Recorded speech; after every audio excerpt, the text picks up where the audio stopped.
Welcome, everyone. I am Allison Harper, the Associate Director of Debate at Emory. I wanted to welcome you to the first of 3 webinars hosted by the Barkley Forum this summer. Today, we'll be discussing the ways to make the most of your online debate camp experience. Each of our panelists will introduce themselves and offer their perspective on making the most of debate camp this summer. Then we will be answering questions that have been submitted by the audience. I already have questions that were pre-submitted during registration, but if you have other questions, please use the Q&A function in this webinar and I will relay your questions to our panel. So let's get started. Brian. Hi everyone, I'm Brian Klarman and I am the Assistant Director of Debate at Emory. I'm really excited that we're all here and we're going to talk about debate in the summer. I love debate camp, I love debate, it's awesome. I have kind of 2 tips that I'll give at the beginning, and then I'm sure when we get back to questions and after everyone else has given them, I'll have more to say. My first piece of advice about going into debate camp is that you're going to get out of debate camp what you put into it. At a lot of debate camps, there are a lot of people who you can learn from, including staff, guest speakers, other students, but you're only going to learn what you're willing to put in, and it's only going to work if you want to have a good experience and you're willing to work with your lab and with your lab leaders. I think debaters who go to camp for a small amount of time, like 2 weeks, and listen closely to lectures, ask follow-up questions, etc., are in a better chance to learn than people who go for a longer period, like 7 weeks, and like play Tetris the entire time on their computer. So it's really paying attention, asking questions, doing follow-ups are things that are at a premium. Things you can do that are probably obvious are like take notes, listen to feedback on speeches, participate in events. Things that might not be as obvious and that some students don't do is listen to other students' questions and answers. Make sure that you're taking the entire lab experience. When someone else gives a speech, listen to what they do well, listen to the feedback that they get, and those will all help you maximize the experiences that you get at camp. The second piece of advice I would have is try some different arguments in some different styles at camps and don't just like use your generic blocks from your school. If you're a debater that only goes for the politics dissad normally, try going for something else instead of just giving the same speech for 7 weeks consecutively. Similarly, if all you do is go for the settler colonialism K, try going for a different argument at camp to learn that there are different ways to engage. There are a few reasons that I think that this is good. One is that like you can use the camp in preseason to get better before the season starts at these things. And 2 is going for different arguments kind of makes you rethink the structure of argumentation, different strategies, which takes you off of autopilot and gets you away from your blocks, which kind of gives you the skills to go back and edit the original blocks that you had, bring in some original content, even if you never go for the new arguments that you practice. Obviously, there are a lot of more things that you can do at camp and a lot of ways that you can improve. So I'll turn it over to AU, our next panelist, to give her advice. Hi, I'm Eugenia Giampetruzzi. I'm an incoming sophomore debater at Emory University. I attended and will now work for the Michigan Debate Institute, and I have also worked at the Emory National Debate Institute. So like Klarman, I have some starting tips, and then I'll tune in once questions are asked. But the first thing that I want to talk about is maximizing debate camp. If you're from a small school, your partner is not attending camp, or anything of the sort. So when I went to camp, I was one of often 2 students from my school attending, which can of course be overwhelming when you see like other large schools having team dinners with 40 people across all different age groups. So if you're wondering how to keep up, like you should know this is entirely possible. Some things that I found helpful was first, concentration. So focusing on lectures, processing information, and reviewing your notes is way more important for you than it may be for other students, because basically if you have a stable record of all of those notes, it's basically one-on-one coaching that you can turn to and consult before debates or when prepping a file during the year. So basically just don't view camp as a isolated experience that you do over the summer, but rather something that you can go back to throughout the year. The second thing is creating guides to distribute to your school and your partner if they're not attending. So after camp, for example, I know a lot of people who would take their handwritten notes and type them up and give them to students at their school who couldn't afford to attend or just didn't have the time to because they had other things to do. And that's definitely important because you can relay back that information that you learned and become sort of a leader on your own team. The third thing is developing mentors. So speaking to your lab leaders, being appreciative of them, and seeking them out for advice on these questions is especially important. If you think that you will not receive, it's always important, but if you all specifically feel that you won't receive that one-on-one connection throughout the year, then developing that relationship is so important, because most lab leaders are very willing for you to consult them throughout the year on anything you might need.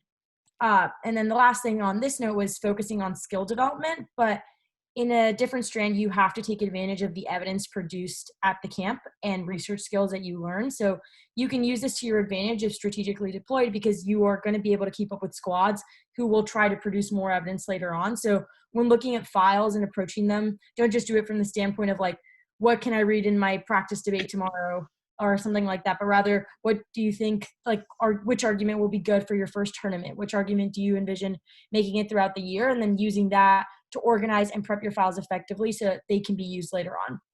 And as a small school, it's obviously not always in your realm of possibility to prep every single argument and have 10 dissets ready to go. But if you focus on learning everything, but then prepping your specialties after and throughout camp, then that can be very helpful. And something that also helped me was to make sure that all of your cores are sort of ready to go throughout camp. So make sure that you understand what your impact defense file will look like, impact turns, your core critique, everything that will help you then be able to focus on non-generic things after camp.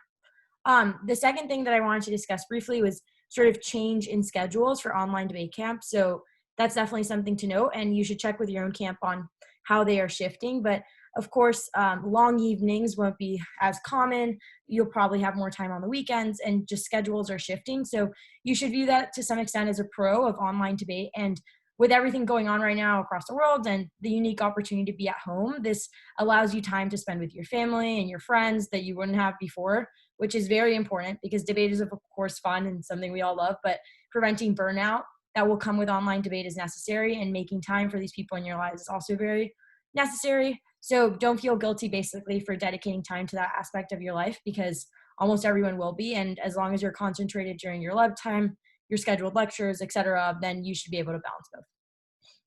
And that's all.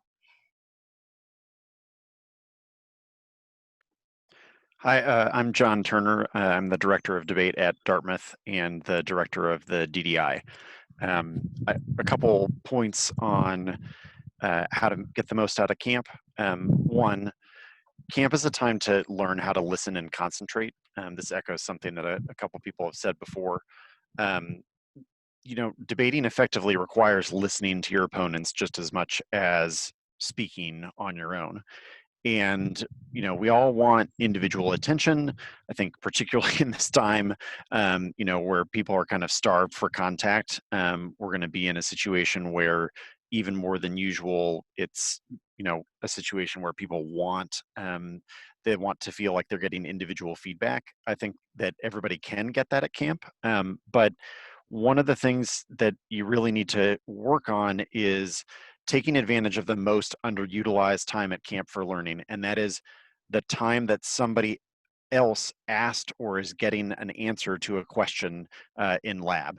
So the time that I see most people kind of zone out or not really pay attention is when their fellow labbies are kind of exploring a research assignment or have a question about an argument.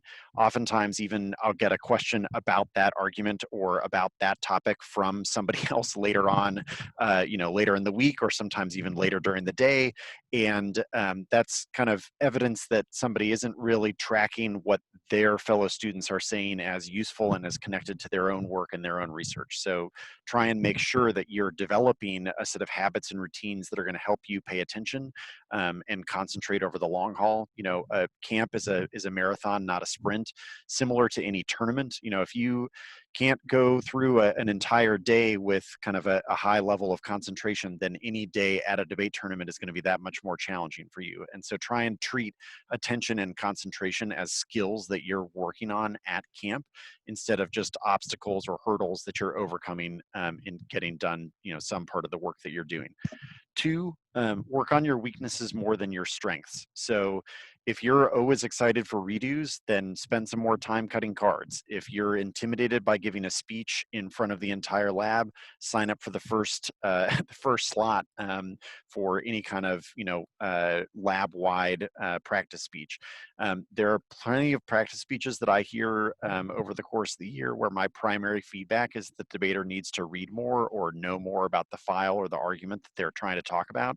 And that's not something that you fix by giving the speech a second or third time or by giving the speech to somebody else so that they say something different. It's something that you fix by doing more research, by getting to know a file better. And so, try and turn this as a time where you're working on some of the things that are more difficult for you rather than the things that you already enjoy. With that, I'll turn it over to Mikaela. Hi, my name is Mikaela Malsin. I'm the Director of Debate at Georgetown. I graduated from the Berkeley Forum at Emory in 2010, and I run the Georgetown Debate Seminar in the summer.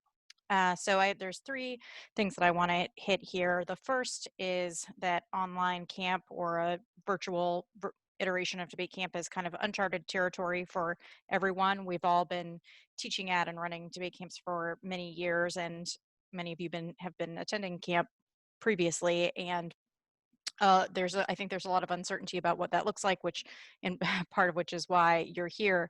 And I just want to emphasize that it is good to go into this experience with an open mind and the knowledge or understanding that your feedback is as important as anything else in sort of determining what works and what doesn't work, and that you should not at all be afraid to let your instructors and the people running your camp know what is working, what is not, and why, and kind of not be surprised if there are some, changes midstream based on kind of the experience and what you find actually does and doesn't work. The other thing that Klarman said in this vein that I think is really important about debate camp being about what you put into it, that is probably the thing that remains the most true in the transition from one format to the other.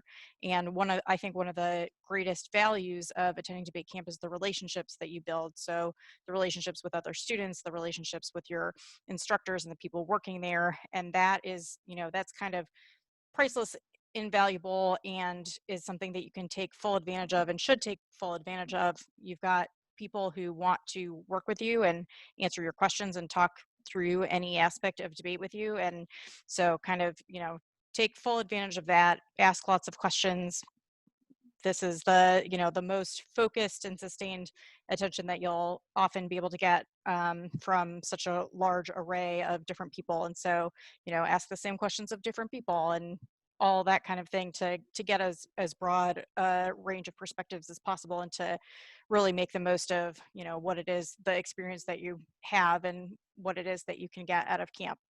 The second thing is sort of a much more technical issue that was in one of the questions submitted in advance about kind of the technical requirements. And I just wanted to mostly show off my beautiful headset. The two kind of most basic necessities for kind of online debate and online debate camp are a computer and an internet connection. If there's one single technical thing that has the most additional value, I would say it's a headset that has both an external microphone and headphones. And these are often, you can get them as gaming headsets. So you get to look like a cool gamer while you're doing online debate camp, but it does actually really improve the audio quality. So for things like speeches and debates, it'll make a big difference in how well you can be understood. So that's a recommendation. They run like $20 to $30, and obviously, along with everything else about debate, there's a degree of, economic difficulty for some people. Reach out to your networks to find ways to alleviate that, but it is definitely a recommendation. The third thing that I wanted to touch on, which is also at least related to some of the questions in advance, people asked some questions about the criminal justice reform topic, and I think we'll probably talk in more depth about that as a group. But one thing that I think is worth highlighting is that we're in a unique situation in this political moment, which is, getting to see kind of the core controversies of our topic being played out on the national stage right before our eyes, and kind of having those debates happening in public as we watch. So as some people are realizing now, and as many people have known for a long time, the criminal justice system is pretty broken. It is built on racism and oppression and classism and marginalization and dehumanization. And as a result, there's fewer sort of reasons that things should stay the way they are. Rather, the status quo is not as defensible as we might often wish for in a topic. As a result, one of the big debates that we'll see is basically degrees of radicalism in changing that. So should we kind of take incremental steps to reform systems like police, or should we defund and abolish police entirely? I think it's a really, I'm really energized for this summer because I haven't taught on a topic like this that felt so near and present. And I think Shree is going to say some more about that and kind of the implications and how to approach it. But I think it's a really unique opportunity, and I'm really looking forward to it.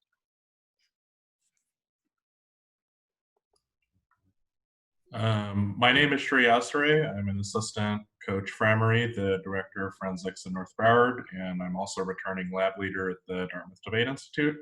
I have two thoughts for students seeking to prepare for online debate camp. The first is that the need for connection is ever more important in a digital setting. Camp is a place to learn, that's a given, but it's also a place to meet new people, make new friends, and above all, have fun. I've definitely met some of my closest friends at high school debate camp, and the community is one of the best parts of debate. Creating those connections will be tougher with the screen mediating every interaction. Going into debate camp, I think it's critical for both students and faculty to be empathetic to the anxieties and stresses produced by the virtual format, to be more willing to check in with people, to be more forgiving about mishaps, to try their best to reach out to people that they aren't already familiar with. I think the important thing that I sort of realize as somebody who's been teaching online is you really don't want debate camp to be a 2 to 7 week continuation of online school. You want to give yourself the opportunity to kick it, to socialize with students in your camp, engage in social activities in between asynchronous activities or after lab. The second thing that I want to touch on is that criminal justice reform, like Makayla said, is a timely topic. The current climate of protest calls to defund and abolish the police. The implications of COVID and the prison system colors the controversy. I think student engagement with this field of study has never been more salient. For those of you who've had sort of little proximity with scholarship about the justice system, my suggestion is to approach these topics with humility. Liberal and sort of conservative media sound bites about policing, sentencing, forensic science are often very reductionist. They paper over some of the historical, social, and legal complexities of these topics. What you might think you already know will likely be challenged by the things you read, and that's totally okay. My suggestion here is pretty basic. Reading is essential. It's essential in debate, but it's especially essential on this topic. You should be willing to sort of critically engage text to broaden your ideological horizon, whatever that may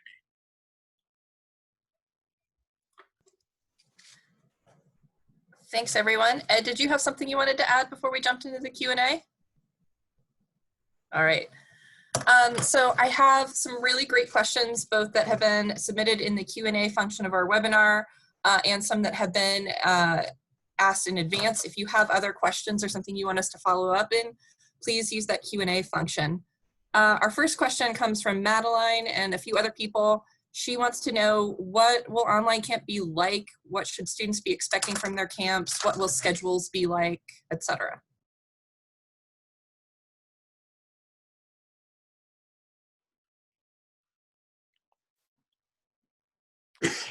I think first and foremost, and we're going to be demonstrating this just in the webinar, and you all are probably have already had some experiences with it in finishing up school online.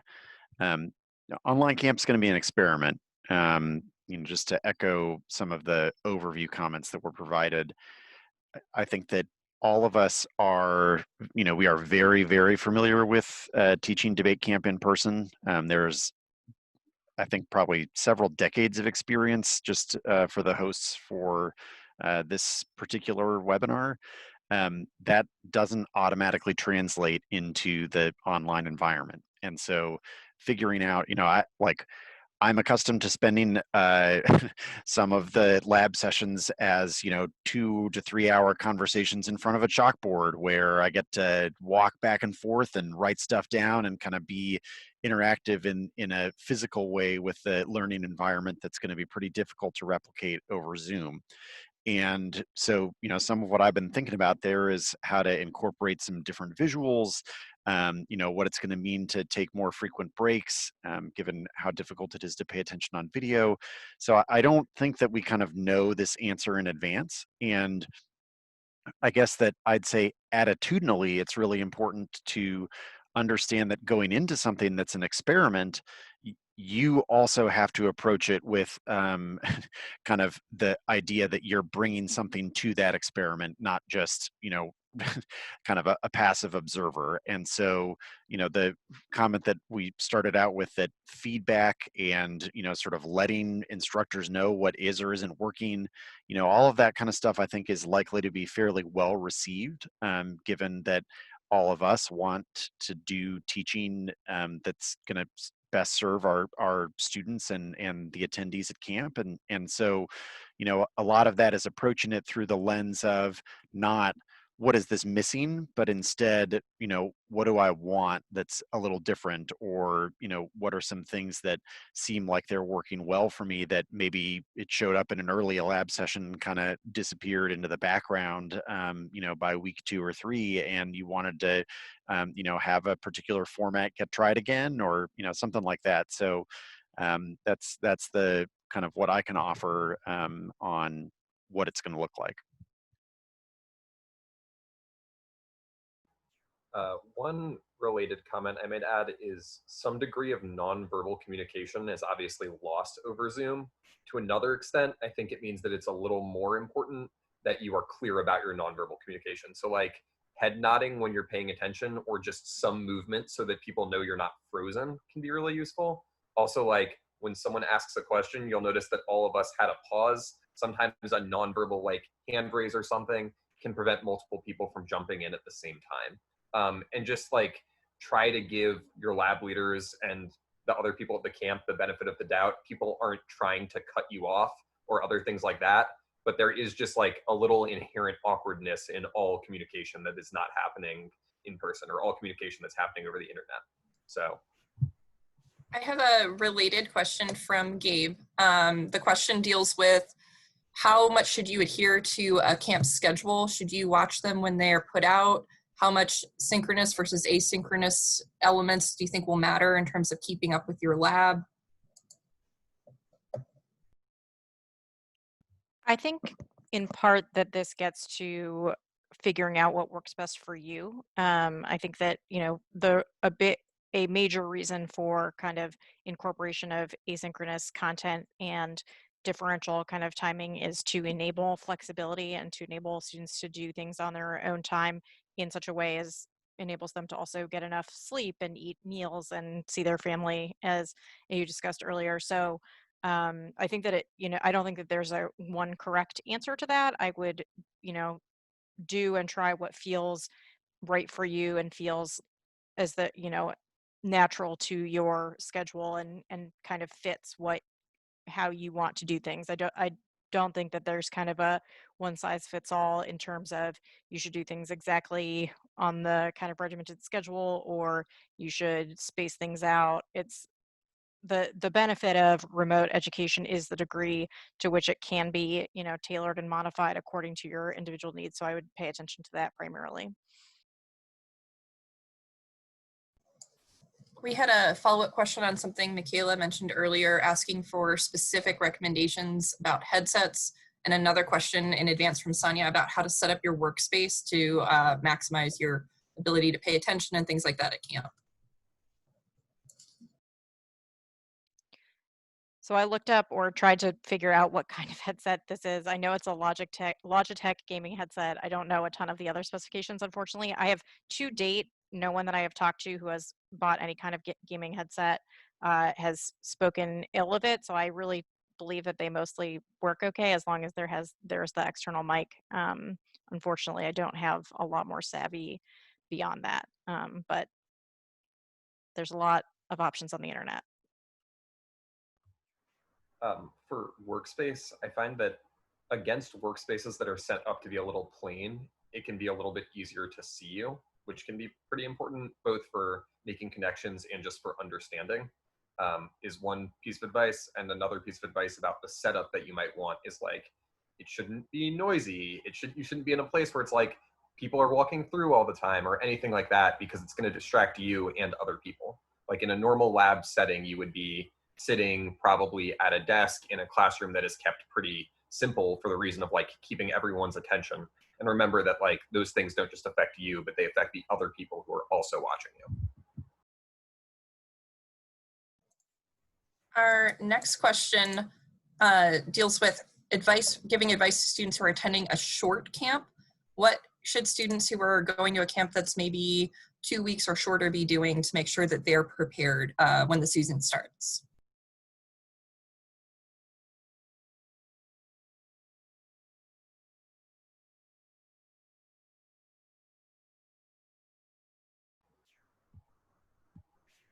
I'll jump in. I don't want to be talking too much, but the short camps, I think the one big thing is like, you're basically doing a survey where you get a chance to be introduced to a variety of different arguments and a variety of different types of arguments. And that's kind of the strength of the camp.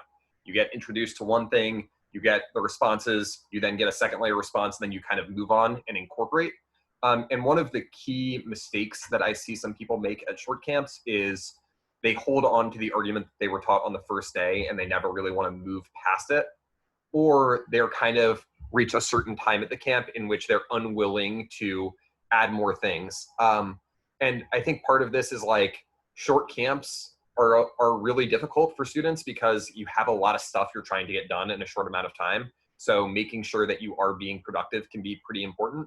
And burnout still exists at a short camp. Just like after 10 days of doing debate work for 8 hours a day, you'll be tired.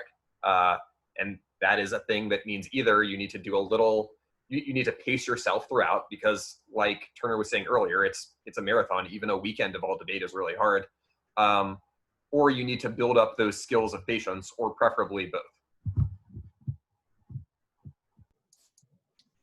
The next question is a follow-up to something AU was mentioning earlier, but they wanted for additional information for strategies from small schools. This person, their partner in the eye, are their only competitors and their coach is not super engaged. So what are some things that everyone else on the panel, and if AU has more advice, what should they be doing at camp to deal with this issue? So I'd say that small schools, of course, always have different circumstances, but in your situation, you're dealing with sort of the two big ones, which is coach disengagement and a low number of participation from students.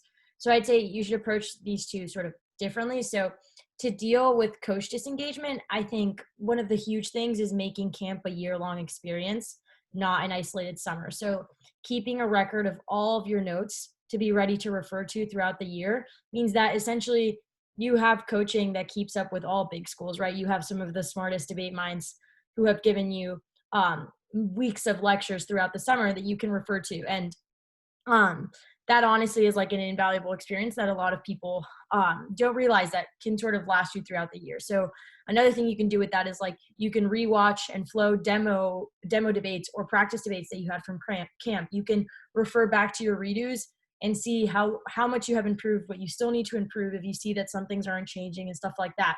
And basically just use camp and your lab leaders as year-long coaching, which can also be done by developing those mentors and connections with your lab leaders. I think something that's huge is that you should make your lab leaders aware of your situation. Most lab leaders are very sympathetic with you not having sort of an engaged coach or not having a lot of students. And if you make them aware of that, I'm sure that throughout the year, they will make sure to not only keep up with you, but you will be able to ask them questions about how to approach debate.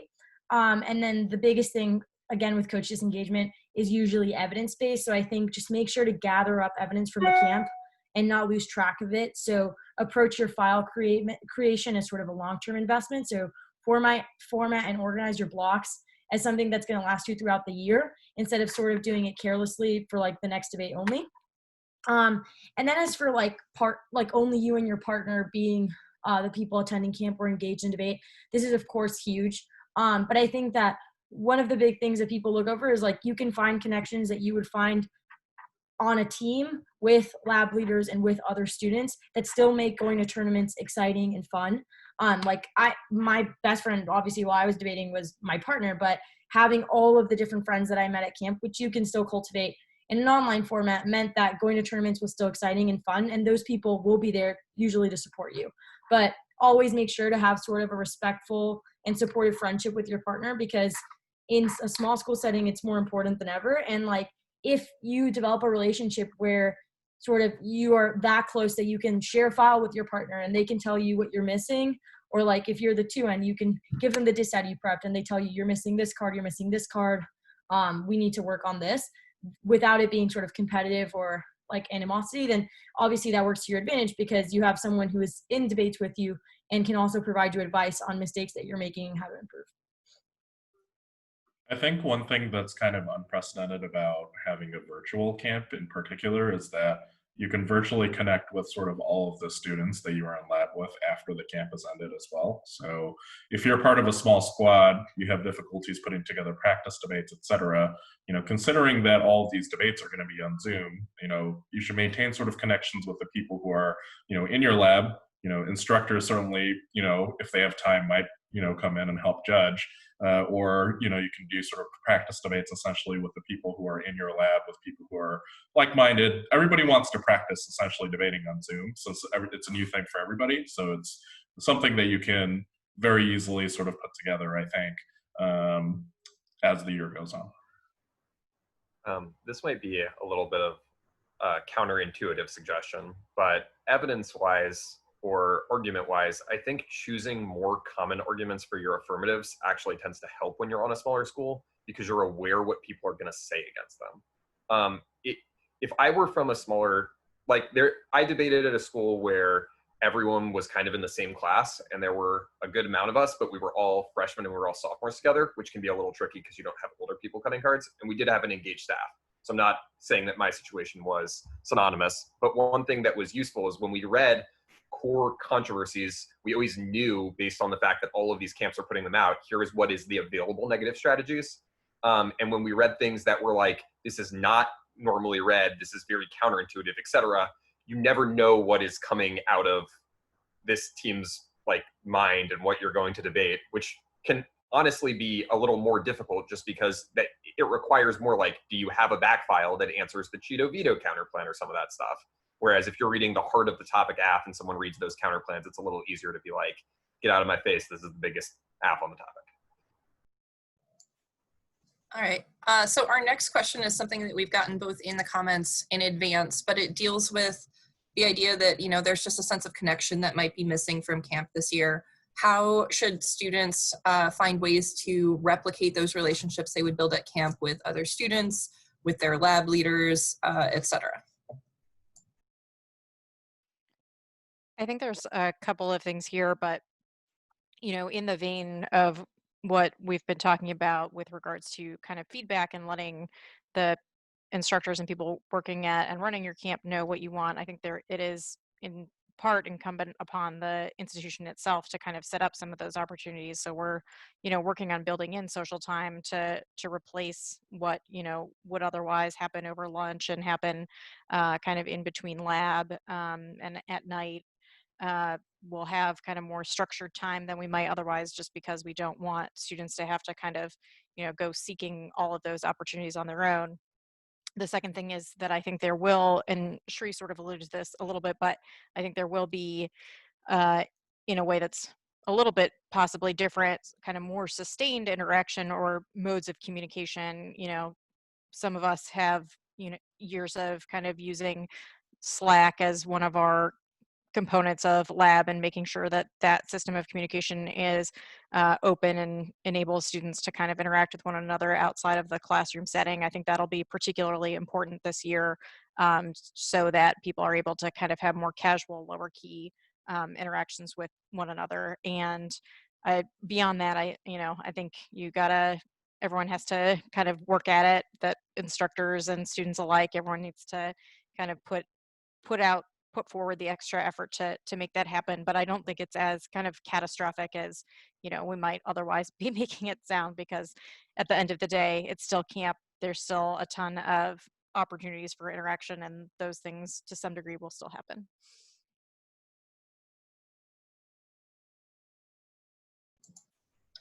We have two kind of related questions next.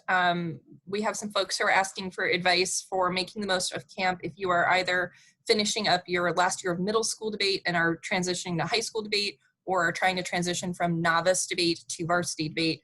Do you have any particular recommendations of how these folks should approach camp this year?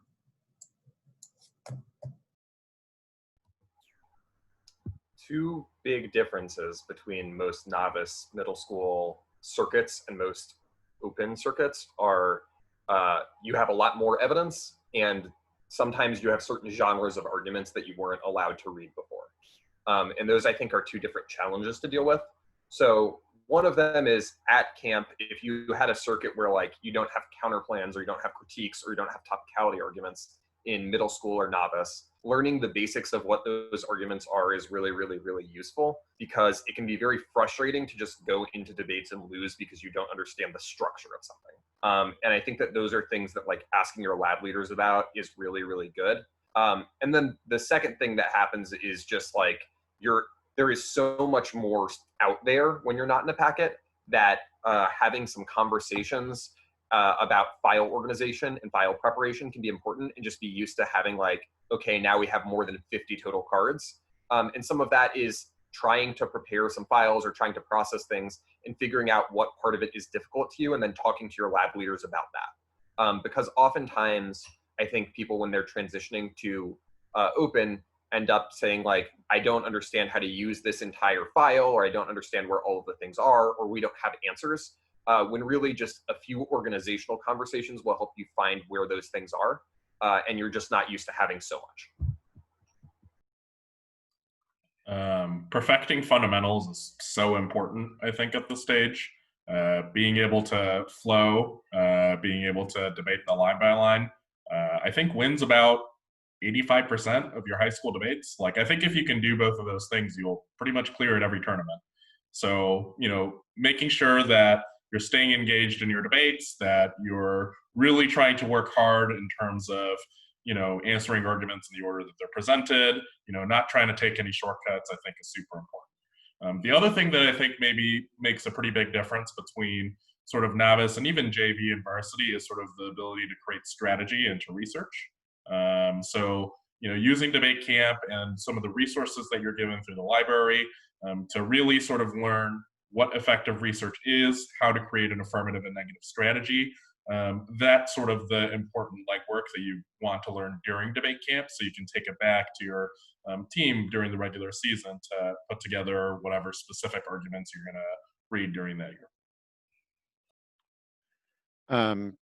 Connected to the question that I think somebody posted as well on what does it mean to get to know a file? What does it mean to work with a file? I think that most people think of a file that is prepped as one that looked exactly the same as when they received it, except now it has highlighting, so you're reading fewer words out loud. And I really want to discourage thinking of that as prepping a file. That's like the bare minimum of work that is necessary in order to use a file, but it really doesn't make something that usable.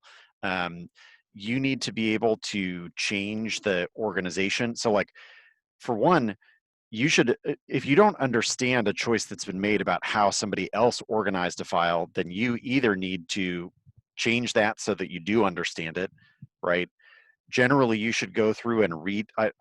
Something that I just wish that people spend a lot more time on is attempting to tag arguments in their own voice.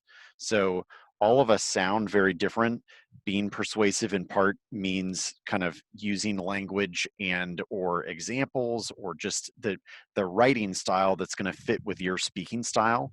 And so going through to re-tag evidence is a very important part of just kind of familiarizing yourself. Like a drill that you could do in this regard, that, just especially since you can create duplicate copies of all files that are electronic, is like, go through, delete a bunch of headings and tags, and then construct a version of that file on your own. It's like, well, I have to go through and read all of the cards thoroughly enough to be able to tag them. After I've tagged these cards, that kind of helps me organize them in blocks. Just basically go through the reconstructive work of doing a file. And then you can go back and compare to how that person made some of those organizational choices, like switch it up as much as is necessary to give yourself realistically the notion that you're kind of reconstructing some blocks. And then, it shouldn't be the case that you're trying to mimic that person's organization, but you look at the discrepancies or changes that you've made to see if you think, well, that's productive because it's getting me this, aspect of the argument that wasn't there before, or this is going to be easier for me to say in this way, or like I thought this person made a bad choice when they put this card in this section because it didn't really say what it needed to say, or I thought this was a lower priority card than this other person who was constructing this file. Like, it's the difference between having a set of cards versus having a strategy. And the difference between those things is enormous. Having a set of cards does not give you a strategy that you can execute and win a debate on, whereas having a fully prepared file, something that's not just highlighted but that is yours to use in the way that you plan to do, that's the kind of thing that I would spend some time on, and kind of try to test yourself to see what you're capable of doing. So our next question about camp comes from Lisa, who asks if there are specific camps that excel at particular types or styles of arguments, and how can students assess the quality of the camps that they're considering signing up for? So one thing I just want to echo from my original comments is I would, in general, not want to only do one type of argument at camp. And this also answers some other questions that have been asked, but you don't know going into camp what either is the best genre or the best exact version of that argument throughout this current year. So like maybe you really love going for the politics DA. That doesn't mean the politics DA is going to be very good this year. So just being like, I want to go to the camp where we just do the politics DA for 7 weeks might not be super productive. And I think that means you want to go to a camp, or you want to have your camp experience at least one where you try a variety of different arguments. And there are definitely a lot of different camps that focus on that. I think one thing is like the personalities of the people who are teaching can be very important. We have 2 people who are directors of camp, and I'm sure can explain why they think the people that they have hired and the structures that they have are beneficial.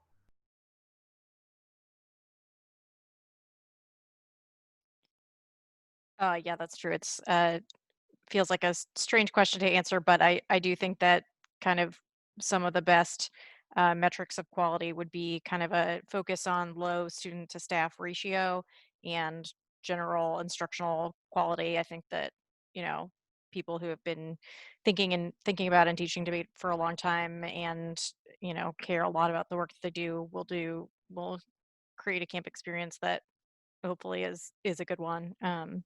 And that can be a little bit tough to judge from the outside. It's also a fairly abstract question, so I'm gonna just stop talking now. Without trying to take this as a space for advertisement, but instead just kind of, I guess, explanation or justification, for example, for the DDI, I can just tell you some of the things that have gone into the choices that we've made over the years. Large parts of our model have remained unchanged. Ken Strange, who was the director at Dartmouth and a legendary college coach, designed the basic format of the DDI back in the mid 80s. And that format honestly was copied in a bunch of other places. And, I think that some of that is that, we like to have ways in which students interact with as much of the different kind of elements of the teaching staff as possible. So we have an elective structure that's designed to have students encounter a variety of different instructors beyond just their own lab leaders. I would echo Makayla's kind of student-teacher ratio comment, with the added caveat here that part of the reason that we, our labs are never larger than, I think the largest lab we've ever had is 24, maybe 26 people.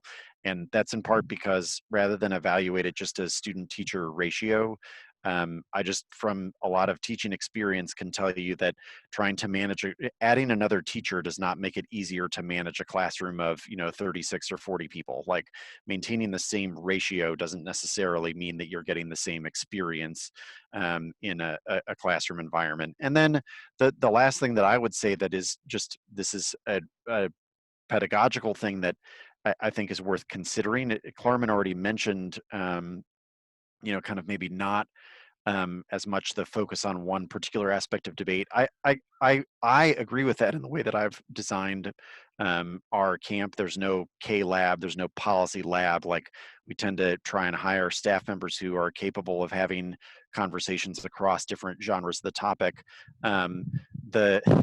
The real thing that it's not so much that I can guarantee you that that's the right choice. There may be some people who would experience and enjoy the kind of focus on one particular genre of argument more at camp. If you know that about yourself or suspect that about yourself, then great. I think strategically, from a competitive standpoint, that one thing that is important to understand is just knowing what your opponents are trying to do requires having some concept, like getting the most out of your strategy versus any opponent means having some concept of what they're trying to do. So, like, learning how to, like, many years at camp, I get a lot of questions about, like, how do I debate critiques? What's, affirmative critique strategy? Like, that's something that I've spent a lot of time researching, a lot of time thinking about. And I can tell you that it's been improved by the fact that I have some concept of negative critique strategy. Like, only debating one side of this position does not give you a great concept about how to respond to it. And there are a lot of people who want to approach debate argument right now primarily through the lens of, well, this is who I am. Kind of debate gets this, like, this part of debate is the part that I'm committed to. All well and good. There have been some times in my life where that's been a feature of how I relate to debate, but I can tell you that from the perspective of competition, that you're going to get a lot better at something if you're really thinking through kind of what are both sides of this set of arguments, what are different parts of debate and different coaching staffs or different teaching staffs, kind of why are they approaching this the way that they are. I think that's going to give you a better idea. So, speaking of critiques, we of course have some questions about them. Some folks would like to know what sort of critiques are likely to be popular on this upcoming topic, and how can teams that have, or debaters who have mostly run traditional policy arguments, start learning more about critiques and using those arguments for the upcoming season.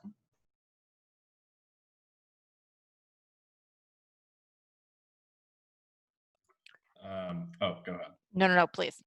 Sure. So I think, like, the core of the controversy this year will likely be about reform versus abolition. I think there's quite a bit of texts that sort of talk about this. So I think I gave a couple of suggestions because there was a different question about, like, what should I start reading. I personally really enjoyed Carceral Capitalism by Jackie Wang. That was a great book, has a lot of historical information, writes in a very debatey way. There's, like, a couple of other authors that you'll definitely encounter. So that's sort of one, set of things that you'll likely debate. I think a second set of authors that are going to be very common are a set of Afro-pessimists who are writing about sort of the relationship between prisons, police, Black life, and captivity and the afterlife of slavery. Those are definitely texts that, at least at the DDI, I know Turner and I spend quite a bit of time talking about, and I'm sure they'll be reflected in other camps as well.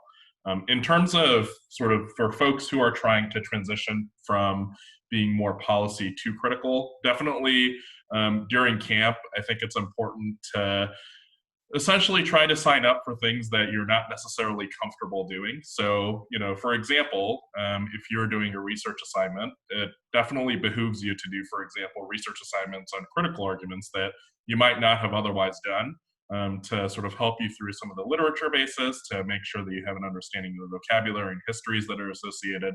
So you're ready to debate both sides of the argument this year and during the season.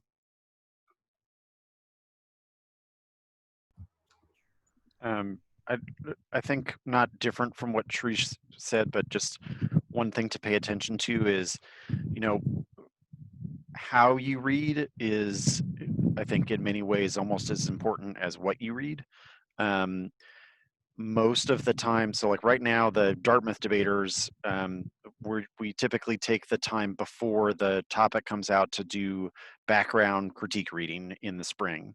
And we've been doing that over Zoom this year. And like the thing that I have really noticed is people need to pay more attention to footnotes or like close reading. So if you don't like, it's very easy. And I think that this is something that just, we have to acknowledge upfront that when you start reading something that you're really unfamiliar with, and there is, I think it is perfectly reasonable as high school students to be pretty unfamiliar with most of the academic literature that is produced on critical theory, the terminology that's being used, like it's not, that doesn't show up in most high school curriculum. And most of that is being written for an audience that is, you know, kind of graduate student level familiarity with a field.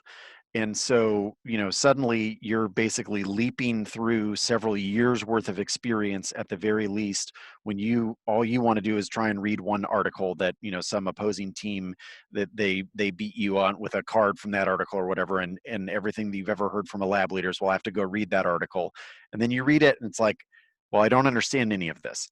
And the step that you take from there is, as you are reading, it's like any term that you do not understand, try and figure out what it means. Like that means additional Googling. Like Wikipedia is a source that I never would have recommended for any of this, you know, as little as 10 years ago. And now actually a fair amount of the kind of just online support for basic philosophical concepts, author names, etc. Like those provide you with the ability to kind of search out some of this stuff in a way that you have to understand some basic definitions. And so if you run across some stuff that you couldn't define, like ask yourself in a cross-ex, if someone asked me, what does this mean? Would I be able to answer? And if you get through an article or through a paragraph and there's a lot of those things, it's just like, well, I've read this paragraph, but I wouldn't be able to answer any of these questions. Reread it, read the piece a second time, read some of the accompanying materials, just get to the point where you feel a little bit more conversant in something instead of just, I have read this article or I have read this author. And the other thing that I'd kind of toss in there is that, you know, people will be reading all the time and kind of historical examples that are presumed familiar to be familiar in a particular field. It's like you're reading along and suddenly you find yourself presuming that you understand what that person's talking about, and you don't. And so if you come across a historical event or a date reference, date range, whatever, that you just have no context for where that's supposed to be anchoring you, that's a good place to start too, to try and understand that oftentimes what's going on is an argument about how to interpret or understand some particular historical context or event. And you need to kind of get at some of the underlying debate in order to understand that the entire article. One set of critiques that will be common this year that I would recommend taking a look into is thinking, what are advantages that have answers to the state's counterplan and have answers to the other set of process counterplans that are likely to be very common because of the word enact? I know that this is a different approach than what's being taken as the like, what is in the literature is the critique to most of these affirmatives, but affirmatives are in a really hard spot insofar as they're trying to get around the fact that the federal government doesn't actually control that much of this stuff. And there is some questionable arguments on topicality about whether or not the affirmative is going to have to defend specific branches of the government. And with that in mind, the advantages that it seems to me from the small reading that I've done that the counterplans can't really solve are things about federalism, separation of powers, different governmental doctrines, which suggests that if I were doing a bunch of critique reading and I were a team that had some argumentative flexibility, which I think would be good, I would want to do a bunch of critique work that starts as critiques of democracy, critiques of separation of powers, critiques of congressional powers, critiques of federalism, et cetera. And those can be tied in by central themes of American governance and American modeling of governance. But that might have some strategic utility that is a little different than what is the core dispute critique-wise in the literature. So since you started bringing some of these things up, Klarman, how about the policy side? What does that look like for the NEG in particular? trying to put together the packet for the DDI is what I've been doing for the last little bit. It's hard. There's not a lot of great disadvantages that are out there. The things that are surprisingly good is that there are a lot of cards that say enact means must be Congress. There are a lot of cards that say enact can't be other specific things, and you have the state's counterplan. Like, just being realistic, that seems to be the thing that the negative has going for them here, is that they can say that the affirmative has to be done by a specific agent or have different competition based on that. And honestly, most of the arguments that we've heard so far about why the affirmative is in a really good position are arguments that are like, because the status quo is bad and because a change is necessary, but not necessarily because enactment of criminal justice reform is the change that ought to happen. So if I were neg, I would start with a bunch of these counter plans as my premise. I would then say, what are the advantages that these things don't solve? Here are my impact terms of those. Here are my critiques of those, and figure out some net benefit. I'd also say that having debated on the sort of immigration and education topic in high school, where also sort of the status quo was to some extent indefensible. I think that there's always sort of a freak out at the beginning of the year, but the neg usually survives. And again, echoing Klarman, really just like having those counter plans ready to go. I think like process counter plans in terms of the states and the different bureaucratic processes that can happen for criminal justice reform are definitely something you should invest your time in, especially if Klarman is right that they're competitive. And then also, I mean, this is off of one debate that I participated in for the criminal justice reform, but topic also like thinking about the politics dissat and the elections dissat. I think that they'll be particularly good in the beginning of the semester, but I obviously don't think that should be like all of your investment in prep since it'll only last you so long.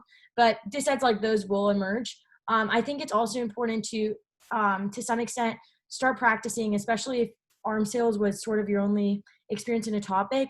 Start practicing how to debate sort of cases that deal with issues of structural violence rather than big stick impacts. So like if you are going for a big stick impact on the negative, how you will hedge back against sort of different arguments about deontology and different things like that, which also requires a lot of reading on that question if you are debating affirmatives in that context.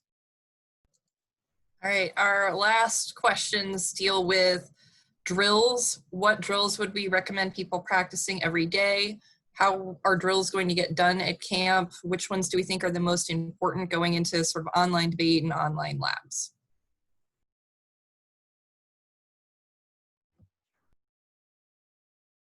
I'm a big fan of the drill where you read files out loud and kind of do it a little bit faster than conversational and pick up speed as you go. I think that the best drill is practice, and so reading evidence and blocks that you will eventually read in a debate is to me the most useful drill that exists.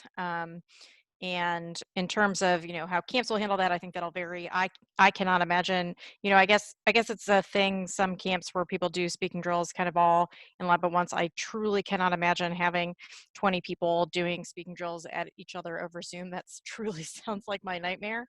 So I do think that will be part of your asynchronous debate experience. And I'm sure that kind of whatever drills you find useful are ones that you should keep up and kind of do a daily regimen. But my personal recommendation is clarity, speed, reading stuff that you'll eventually read in a debate. I was going to add on to that to especially echo the part about like consistency of speaking drills as like a daily regimen rather than trying different drills. Like I can't even count the amount of times I found myself like with a pen in my mouth trying to do a drill or like reading words backwards or trying to over accentuate different words, because I feel like these are weird trends that develop amongst debaters, and then we all end up trying these drills and no one really knows what they do. We just do them. And I've definitely concluded that in my personal experience that has not been useful. The best drills that I've been able to do is just like write blocks, have my cards organized, and just read straight down, even if it's just like the 1AC over and over and over and over again, until I feel like I'm getting faster, I'm getting clear, etc. But I will say that the only way for that to happen is consistency. And I think camp is a great time to do that. Doing drills every day, if that is possible for you outside of regular sort of lab and things like that is definitely something that will help you improve for your practice debates and for the rest of the year. Just one thing that AU said that I would like to reiterate is you can do speaking drills without a lab leader listening. And in fact, if it is true that you're learning a lot from your lab leaders and that you're having productive uses of lab time, if you have to go in and give speaking drills there because people aren't doing them outside, you're wasting some of that time that you could be using. So like, it would be great if we went into lab and everyone was like, we've already done 15 minutes of speaking drills this morning. I'd be so happy. It would make our lab that much more productive. And it is something that you can do during the regular season without your lab leaders too. Like, you could do it on your computer. If it makes you happy, you can record it. Like, I don't know, but you don't need someone there to listen to you read. Yeah, just record yourself, and then if you listen to yourself and you're like, well, if this was my opponent speaking, I wouldn't be able to understand them and I'd be angry because they're going too fast or they're too unclear. And if you feel that way or would feel that way about that as your opponent speaking, then chances are that that's the way that your judge or your lab leader feels about you speaking. So, it's not, I think that we tend to, I strongly agree with A that it's like, having seen several different trends of different types of drills over the years be popular because students arrive at camp with this idea that some particular speaking drill is the thing that's going to make them, super fast or what. That's never true. Debate speaking is basically a form of exercise and consistency. So speak for a long period of time, longer than you would for a single speech. Don't start super fast, build up your speed. And, essentially every one of the fastest college debaters that I've ever judged, in asking them, well, what drills did you do in high school to become fast? They all pretty much gave the same answer, which is that they spoke for long periods of time while attempting to be clear and fast. And there isn't really anything more to that. So, you don't have to overthink it in a way. And you don't need to press too much. You need to do something consistently. All right, well, that is our time for tonight. Thank you for all of our panelists for being here. Thank you all for attending. We hope this webinar has helped prepare you for an excellent experience at the debate camp of your choice this summer. Please remember we have 2 remaining webinars this upcoming Friday. We have a session for people who were not able to attend debate camp this summer and still want to get prepared for their next season. On August 9th, we have a session to help those who did go to debate camp or have been preparing all summer answer the question of what should they do now that camp is over in order to prepare for their upcoming season. We hope to see all of you at those in the future. Have a great summer.